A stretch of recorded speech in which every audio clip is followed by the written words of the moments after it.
Let's welcome in the Powerhouse panel on this Monday morning. We start with member of the Independent Women's Forum and former New York Congresswoman, she's also a doctor, Nan Hayworth is with us. Political analyst and author Mark Halperin is joining us this morning, and Project 21 National Advisory Board member as well as podcast host extraordinaire Christopher Arps joining us. Got a new background. It's still sunny downtown St. Louis, but it's a little bit different angle. I don't know where what building are you in where the view looks like that?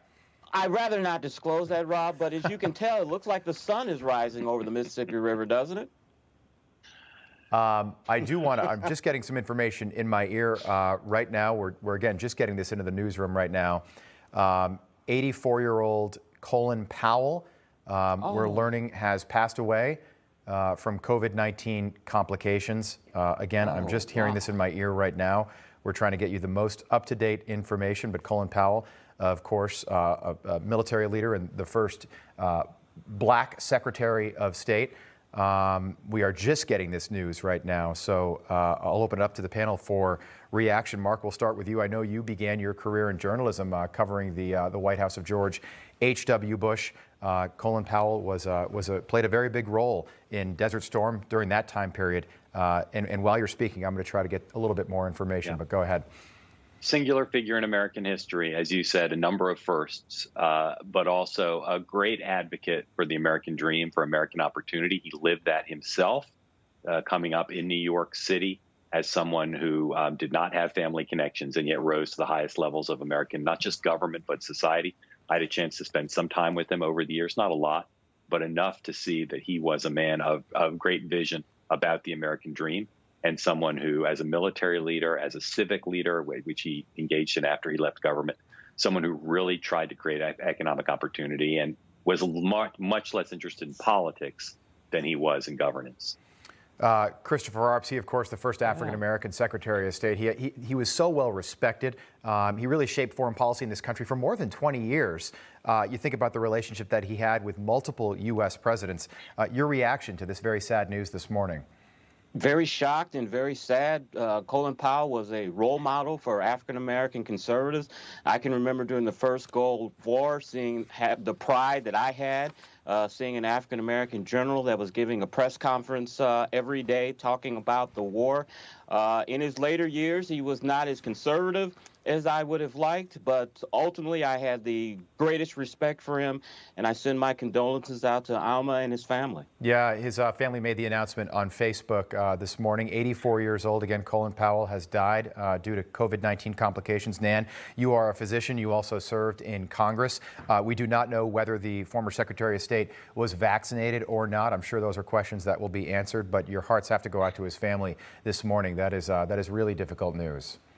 It's a very tough blow, Robin. It is a reminder to us. I'm going to imagine that the general had been vaccinated.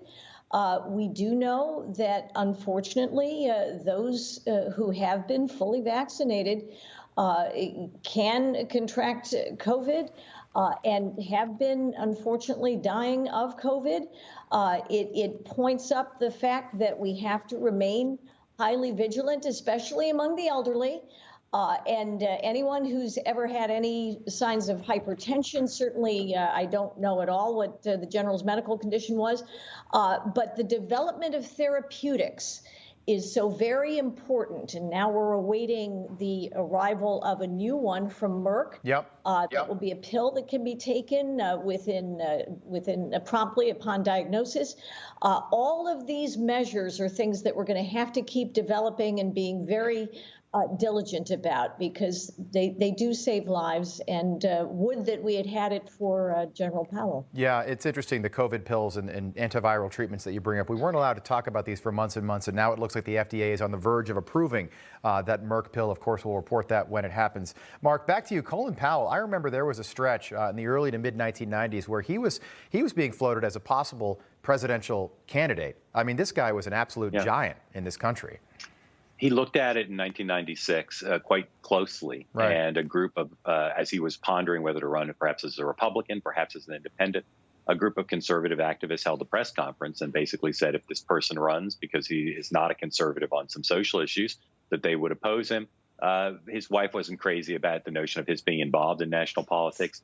I think one of the great real tributes to him is he, as I said before, he left his career in military service at the highest levels of the Pentagon at the White House, and he went on to really focus on opportunity for Americans, for education, for the opportunity to go from, as he did, from humble origins to achieve great things in American society, and really focused on civic responsibility, building up our civic society. So to have the kind of career he had in the military, to finish that phase of his life and then go on later in his life to really try to build up civic society, to allow others to benefit as he did from great entities like the military, from educational opportunity, really a credit to him. And I always found in listening to him speak, someone who understood the American dream, the flaws that America has, but the opportunity, and always emphasizing the opportunity so much greater than whatever difficulties we've had as a nation. The general and former Secretary of State was 84 years old. I think it's also interesting to know he was the chairman of the Joint Chiefs